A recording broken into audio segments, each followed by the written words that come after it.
What's up, guys? Alright, so today I'm going to be talking about some stuff. If you saw the name of the title of the video, I assume this is why you're here, for this specific thing. But I should give a little information about me. I'm talking about this because my channel is more about philosophy, psychology, sociology, mysticism, esotericism, occultism, and the intersections of all of these things.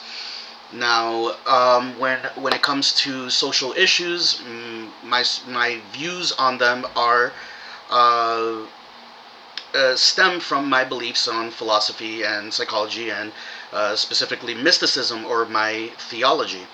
So, I'm not going to be talking too much about those topics specifically, but instead I'm going to be talking about the actual substance of what I'm trying to talk about, which is pro-life and pro-choice. But I wanted to let you know who I am and what do I do, so that you know what is informing my view on this topic. Now, let's go straight into it. Now, I am pro-choice, but I want to explain why, and overall how I view it.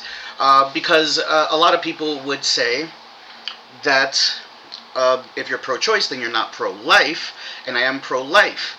Uh, they would say, well, if you're going to abort a fetus, this would be killing a life, and so on and so on. But I'm not going to make the claim that the fetus is not alive, because obviously it is. The moment, even prior to, um, um, what's the word I'm looking for here? Yeah, okay, so even prior to the conception, these things are already alive. Technically, they're a part of the person that's holding them. But for instance, I am a male, so I have sperm. That sperm is alive. It is a part of me, but this is a separate component of me, right? If it leaves my body, technically they are still alive and apart from me. So even prior to conception, my sperm is alive. These eggs are alive. When they come together, and now there is a pregnancy, this thing is alive. My argument is that we do not protect life, we protect personhood. So the idea is something could be alive and yet not warrant protection, because the fact that they're alive, it doesn't actually have any bearing on whether it should be protected. It's about the personhood or the consciousness of the thing alive. For instance, if someone is brain dead and being kept alive by machines, this person, this body is still alive, yet they do not have all the protections that a conscious person would have, because we have the ability to say that this person will no longer be conscious. Therefore, the family at least has the ability to pull the plug and end their life, because their personhood is already gone. So at this point, you're keeping the body alive simply for your own um, not pleasure, but comfort, I guess. It feels like, well, they're still alive, and that makes you feel a certain type of way. But the reality is that the actual body, even though it's alive, it no longer has personhood, and it will not regain or create a new personhood, right? So this gives us the right to pull the plug if that's what you choose. Now, for the fetus is not currently conscious. It has not developed brain waves yet. It is not yet conscious. It has no personhood. But it goes a little further, because the person that is brain dead or in a coma or something like that had personhood. They had personhood and lost it. So if there is a chance of them regaining that personhood which comes with the memories and characteristics of their personality, then there would be a reason to protect that person. This is why there's a difference between a brain dead person and a person in a coma, because the person in a coma can awaken and regain their personhood, and that personhood that already existed prior is what we're protecting. In the case of a fetus, they did not have that prior personhood. At this point, it is a blank slate.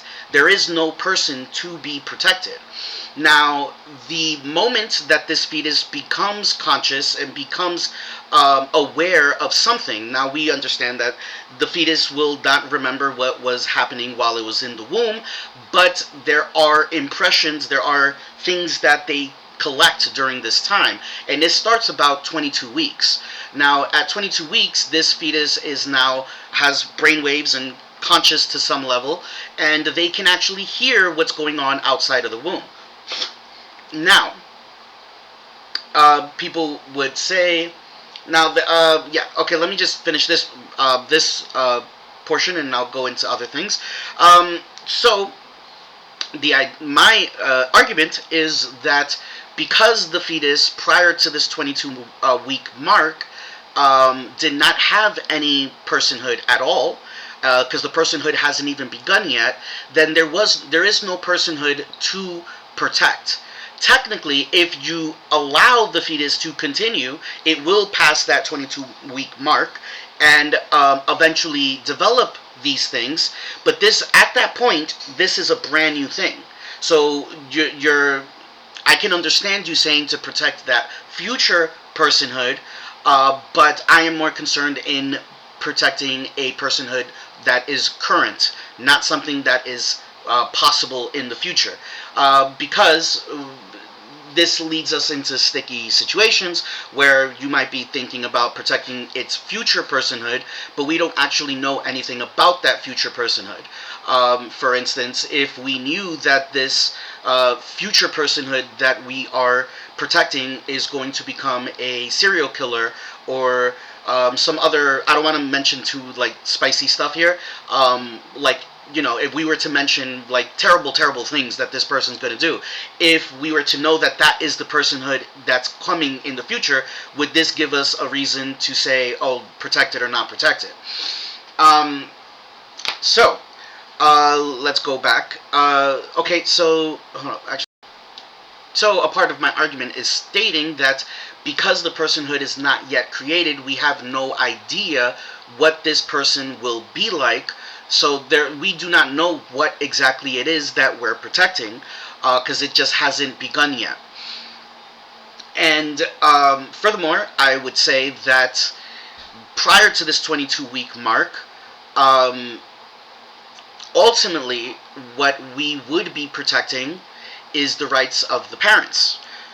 So, for instance, if the mother wants to keep the fetus, then her personhood is what's being protected by protecting that fetus. Therefore, if you was to murder a mother that's, you know, 12 weeks pregnant, this would count as a double homicide because you did not only kill her, but you killed her baby. It's not about that you killed the fetus, it's that you killed her fetus. She wanted it to go to fruition and become a person. Right? So in that situation, what we're protecting is her, not necessarily the fetus. Now, I'm aware that this 22-week mark is pretty, you know, it's a very thin line. We don't actually know if perhaps there's a baby that developed brainwaves a week earlier or 2 weeks earlier. So to be very safe, I would say let's start protecting fetuses after the 16-week mark. So this is an entire month and a half. It's 6 weeks prior to the initial initial start of brainwaves and what we perceive to be consciousness. So, if we protect this fetus starting at 16 weeks, it is very unlikely that we will allow the termination of a fetus that has already developed brainwaves and what we perceive to be consciousness. And 16 weeks is about 4 months, give or take. So this means that the mother the host would have an entire 4 months to make their decision. Now, I would go on further and say that even though I would, I would be very strict about protecting the fetus after the 16-week mark, I still don't want the termination of a pregnancy after the 16-week mark to be illegal. The problem with this is that if you now leave this 16-week mark and you're now at 18, 20, even 30 weeks, there might be situations where termination is necessary. And a lot of people that are pro-life would say, wait, but we're not talking about that. We want to protect the fetus, but obviously, if the mother's life is in danger because of the pregnancy and they have to terminate the pregnancy in order to save her life, this is understandable. But what you don't understand is the fact that if you make it illegal, now like saving her life is technically illegal, and there needs to be a judge. How do I say? Giving the green light to the termination of the pregnancy. And we've already seen this so far, where there was a mother, the pregnancy had become dangerous to her life, and they were trying to get the green light to terminate the pregnancy in order to save her life, but they weren't able to get the green light fast enough, and the pregnancy caused her death. So creating this this barrier of illegality can cause the life of the mother. And in this situation, if the mother dies, most likely the fetus is going to die as well. So you didn't even protect the fetus either way. All you did was, cause the death of a woman because you thought that your position is so righteous that it needed to be encoded in law. Now, there's other situations that could come up other than just a direct, effect on the woman's life. Let's say certain situations like incest, the R word, right? These types of situations, I think that the woman should have the ability to terminate under these types of circumstances. And people say, well, we shouldn't make laws based off of the exception. And exactly, we shouldn't. Leaving it legal, but having policies where you're not allowed to do this unless you have met certain criteria means that once you have met those criteria, there is no law stopping you from termination from the termination, right? So we shouldn't create laws to we shouldn't create laws based off of an exception. The exception here would be that that this is unlikely, therefore we should make it illegal, and then figure it out later, because then this could lead to a lot of adverse effects among towards women that have faced these types of situations where there's incest, R word, the pregnancy becomes terminal or something, like it's going to kill them unless they terminate.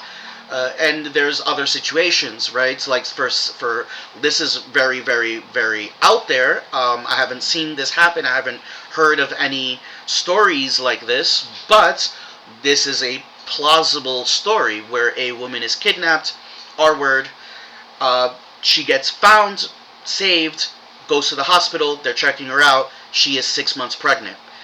Now, what gives you the right to force her to take this child, to this fetus, to birth, right? Giving it birth, take it until the birth, right?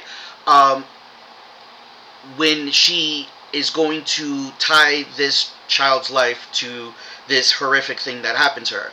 And I know, again, this is a very, very extreme situation that probably won't happen, but what people don't understand is that the idea of not creating a law based off of the exception does not mean that you created a law making it illegal because this is unlikely. The idea would be that that you would not make it illegal and just add these stipulations, these caveats, not caveats, more of like criteria to be able to do that particular thing. This means that the termination is not legal, but the only time that the termination would be accepted after the 16-week mark would be if these criteria are met, where there's either some sort of like egregious situation, and by doing this, what happens is that situations that we can't even fathom at the moment would be included in this, right? So a woman is pregnant, she's like about 5 to 6 months pregnant, and there's a story that we couldn't have even imagined, and it's happening, but because we didn't make it illegal, she is within her right to terminate that pregnancy, and this would ultimately be better for her, and that's what we need to protect in this situation, because she is the one with a longer standing personhood. We're protecting her personhood over the personhood of the fetus. And okay, so now that's the whole thing, and I want to just mention a few other things because I thought they were kind of funny, and I know this is like a really touchy subject, so I'm not trying to be funny, but I have heard people use word games to try to prove that pro-life is the right thing. Like, for instance, saying that the word fetus means baby, therefore when you terminate a fetus, you're terminating a baby. And then other people say, well, no, the actual word means little person, so you're terminating a little person, right? And this is a ridiculous point, and I just wanted to mention it because I've heard a lot of people that are pro-life say it, and it is absolutely asinine because the word fetus in English is not the same as the word fetus in Latin. Etymology does not equal usage. So yes, the word fetus comes from the word fetus from Latin, but they are not the same word. We use them differently. There are words in English that stem from words in other languages, but we use it differently in English. For instance, if if um, uh, if uh, if the word fetus means like child, would you call a 5-year-old a fetus? Let's say if the word fetus means little person, would you call a 26-year-old dwarf a fetus? Right? So obviously not, because in English the word fetus literally means a an infant that has not been born yet. So that's the actual usage of the word. So that's what we should use. So don't try to do a gotcha based off of word games. And I wish I memorized more arguments from pro-life people so that I can tackle them one by one. But I assume that if this video, gets a little bit of attention, I'll have a few comments here and there, and I'll be able to go into them. And I'm not interested in demolishing you or any of that. It's more about an understanding. This is your position. This is my position. Let's try to find something that is a decent middle ground where we can actually advocate for something to be put into legislation that keeps people free, keeps the government out of your medical and social life, and pretty much allows us to do what we want to do without being too lenient to the point that we're allowing the termination of a 8-month pregnancy because the mother decided that it's going to be too expensive because she prefers to spend the money on her nails and hairdo, right? Obviously, if the woman's like, hey, look, I wanted the baby, but I realize these, I don't even know, whatever the hell, French, whatever they're called, these nails are like too important for me, and they're like 120 a month, and I'd much rather spend the money on this than on the baby, so, just shank it for me right now. Like, if that's the case, then obviously we should be able to be like, all right, you're kind of nuts. We are not going to let you do that. Best case, if you really don't want the child at this point, just give birth and put it up for adoption. And something that I also have to mention, I know, like, right now I am talking from the position of being pro choice, so there probably will be people like liberals and people on the left that would agree with me for the most part, and this part might not be something that they like, so, but I'm going to say it anyways because it's my position. When it comes to there being two parents and them disagreeing, there needs to be some sort of middle ground found. I don't think that if there is a mother and a father, and the mother is, whatever amount, doesn't matter how far in gestation she's in, but she is pregnant, the father wants to keep it, the mother wants to give it away. Terminate is, yes, the correct term. She wants to terminate, he wants to keep it. I do feel that, yes, I want the woman to have the right over her own body, but at this point, when she became pregnant, when she chose to sleep with that man, and she took on that responsibility. The becoming pregnant was a possibility, and the fact that the man wants to keep the child and take care of it, and be a father, should be taken into an account.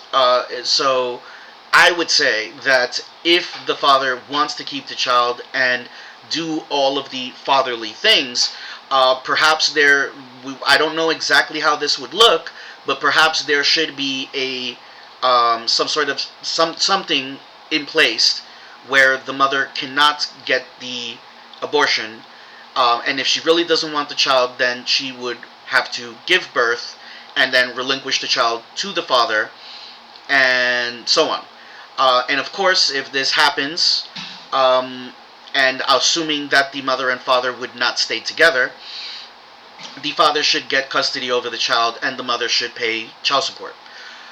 So that might be really edgy for some people, because a big part of the liberal ideology around abortion is protecting the right of the woman.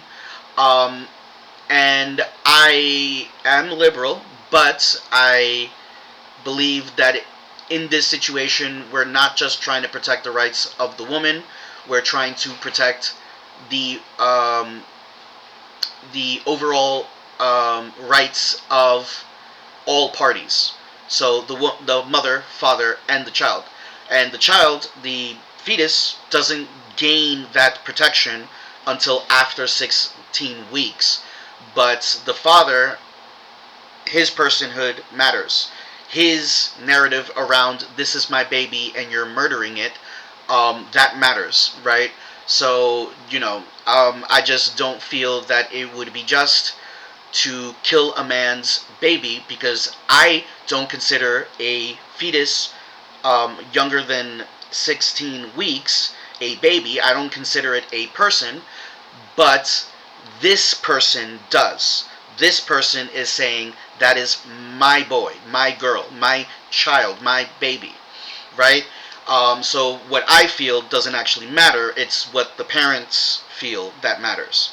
So in this situation, like I said, there needs to be some sort of communication, some middle ground needs to be gotten to, where the father's rights are also protected, because you can't have this one-sided, right? If the father wants to terminate and the mother wants to keep it, the mother gets to choose to keep it, and the father is forced to pay child support, even though he didn't want the child.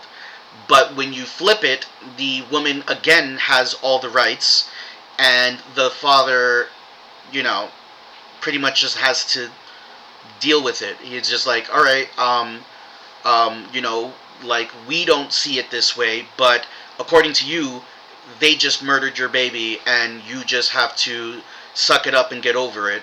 And that doesn't really seem just. So I think that's a very important part of the whole thing. But overall, that's my position on abortion. And all right, the comments are going to be interesting. All right, let's see what the hell happens here. All right, peace out.